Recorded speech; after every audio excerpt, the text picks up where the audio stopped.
Has anyone really explained colors to you in French? Like, you probably know your colors, but you know that they don't all work the same, and there's a special way about asking about colors, and they act like adjectives. Anyways, don't make the mistakes that others do by just memorizing the color name. Let's break it down in categories and you get it perfectly. Here we go.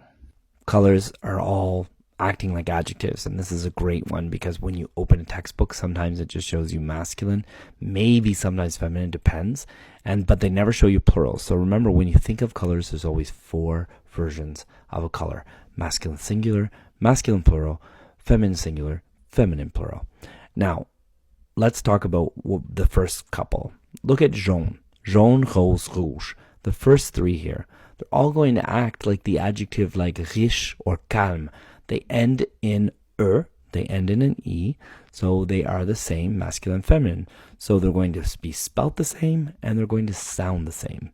Then you get to bleu, and they're going to sound the same, but spelled different, meaning that it ends in a vowel sound. So we're just adding an e, bleu, bleu in plural, we're adding an s, and adding an s. Remember, s doesn't make a sound difference.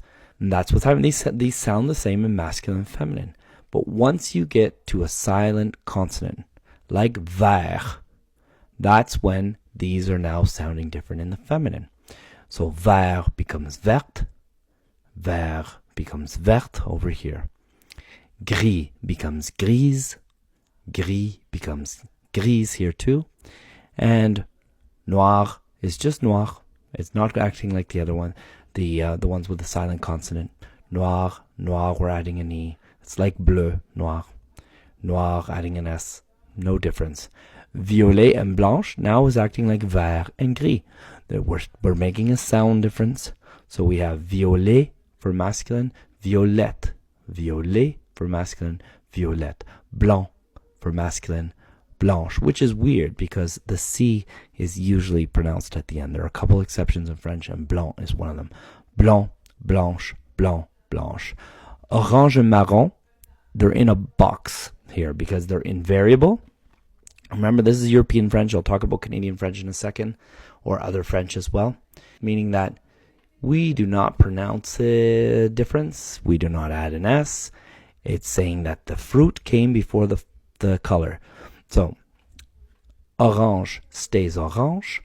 In masculine and feminine, there's no S. It's invariable, as some things are in French. Marron is the European version for brown. I mean, Spanish does this too. The Spanish brown and European brown is different than North American. And so we have marron for France, and we have brun in Canada, or brune for feminine. And so, of course, there'll be 4 versions: brun, brune, brun, brune. But orange and marron, they are both fruit. Orange being the orange, marron being the chestnut. And we do not add anything. When you pose a question about a color, we say de quelle couleur? De quelle couleur? So in French, we're going to ask of what color? De quelle couleur? Here's the other kicker. The last piece. Thanks for staying. So if you have a color that is light, or if you have a color that is dark, we have clair and we have foncé to add at the end, and it doesn't take a gender. It does not take a gender, meaning that if you bought something feminine, but it's like light gray, it's no longer going to be grise, it's going to be gris. That's a bit more advanced, but just remember, if you're going to be jumping up into the light colors and the dark colors, like dark blue or light blue, there's no gender anymore, and so on. And all the swatches of crazy paint color names, they don't really have gender either. So what I've presented today, we have the gender of certain colors, we have the sound difference of certain colors, and we have some invariable colors. Thanks for sticking around. It was a long one, but now you've got colors down pat. See you next time.